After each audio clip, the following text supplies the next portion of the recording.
Oh, what a day! What a lovely day!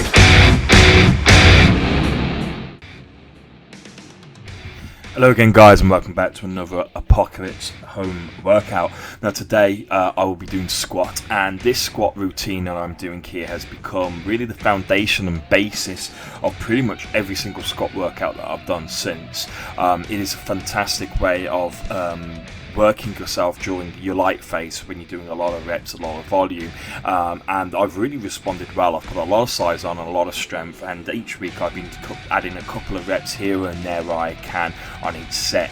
Now, just to talk you through quickly what it is. So at the moment I'm doing my first working set now. You just saw a quick warm-up set, that was all. But on here I now do 50 reps on 60 kilograms or 132 pounds. Now this is perhaps out of all the sets, believe it or not, even though it is the lightest of all the sets, is the hardest. It really, you know, when you're on there it's not too bad, although you do start to feel it as you're going through, but then you get a psychological sort of boost or bonus when you get to the 30 rep mark, because of course you've only got 20 left. It's kind of like a downhill struggle from now on. Then you know you're closer to the end than you are the beginning, but the first 30 reps, you know, do get kind of exponentially harder, at least on the psyche, at least, if not the body. And of course towards the end you do start to feel it in your legs and your body and your lungs a little bit more, but less so when you're on the bar. It's more when you come off. You'll be surprised if you guys try to do this, whatever weight you can do, if it's heavier, lighter, whatever, doesn't really matter, just a weight that you guys can do. When you come off here, it's amazing. You know, you give it 20 seconds, you feel great, you feel fine, and then all of a sudden the oxygen debt kicks in. Your lungs can't breathe fast enough, your heart's pumping, your muscles can start to cramp, things like this, right?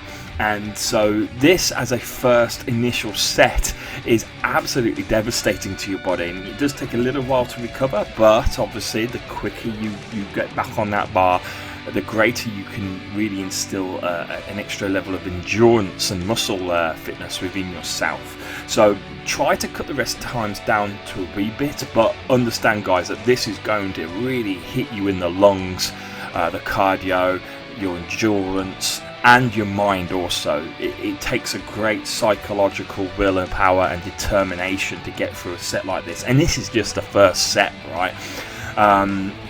After you go from here, you go up in weight every set, and you try to keep the reps relatively around the same mark. Now 50 reps is a big volume set, and normally, like I've said on previous videos, I don't really like normally going above 20, but there are exceptions, of course. And one of the things is when you can't go heavy, because at the moment really all I can do is 140 kilograms with plates, 155 kilograms if I add the chains onto the bar, which makes it very unstable. And you can see the takeoff for me is very hard because it's quite a narrow setup that I've got where I'm lifting. So consequently, I have to hit my body in different ways than sheer weight, and so one of those ways is volume. So there's always exceptions to every rule, and this is one of them. And you know what, as I say, I'm really particularly enjoying the style of routine so much that it is going to become the foundation of every squat workout that I do from here on out within my light phase. Obviously I'll take a break from it every now and then, because the thing that I've noticed about doing these routines, I think I've done 3 of them now,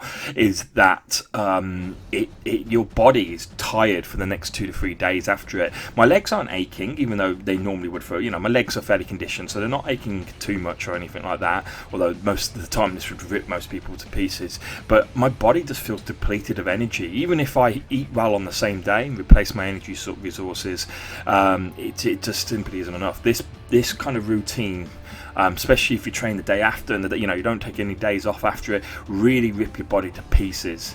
And so, you know, that's another thing to take into account, guys, when you do this.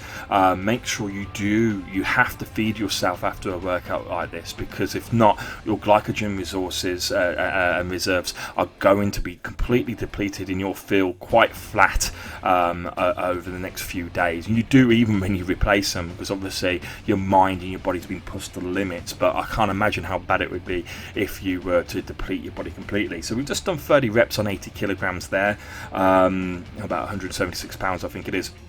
We're moving now on to 100 kilos. 100 kilos is one of my favourite weights. I love squatting 100 kilos. It's a great balance between weight and, you know, the kind of volume that you can get out of there. And so what I do here is I do 20 reps. I'm doing about 28 reps now, I think, on this. So you can see how much I've begun to improve and the confidence that I'm getting. But 100 kilos is a great workout also, guys. If you want to do something a little bit different to this, you haven't got the time to commit to, you know, 5 big sets, or you're just simply not ready for it yet, then try 3 sets of 20 on 100 kilograms or 220 pounds. That is a beast of a workout, and that is something I have done a lot in the past. It's a fantastic way to rip you to pieces. Or if you want to do reps but just keep it down to 2-3 sets, then what I would recommend is dropping it down to 60 kilograms or the equivalent sort of strength for yourself, and do 3 sets or 2 sets of 50. I mean, that will rip you to pieces. It'll keep you fit, and it is a great supplement to someone's kind of training regime who's trying to get fitter but maintain lean muscle mass. They're not really focused on too much strength, but they do want to get stronger, obviously, at the same time. You know, they certainly don't want to lose muscle mass whilst getting fitter. So it's a great supplement to those kind of workouts.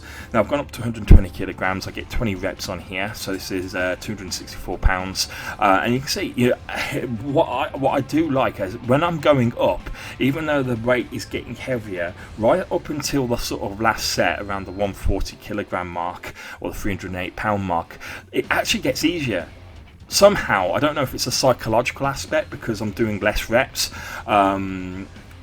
I really don't know, but it actually feels easier on the body, and this is the only set where I see a real drop in my reps, and I still do a lot. I do 18 reps, but it's the first time that I go under 20. I suppose what you could do is, as a rule of thumb, is say, well, if you can get 20 reps, you can go up. If you don't get 20 reps, you can't go beyond that weight. It's something to take into consideration, right? You can kind of somewhat set yourself a rule like that if you are afraid that you might underdo things, right? If you're going to give in, what you can do is give yourself no choice. That if you're physically capable of doing 20 reps, for example, you have to go up weight in the next set until you can no longer do 20 reps on whatever weight. And it's a great way to ensure then you get lots and lots of sets out with a lot of reps on whatever weight that you're doing. Now we're coming to the end of the workout, guys. Like I say, get 18 reps here on the 308 pounds, 140 kilos. I have improved since this, guys. I'm about 10 days ahead of this now, so hopefully I'll have a lot of videos coming up for you soon. So thank you for watching, guys, and I hope you enjoyed the workout. See you very soon.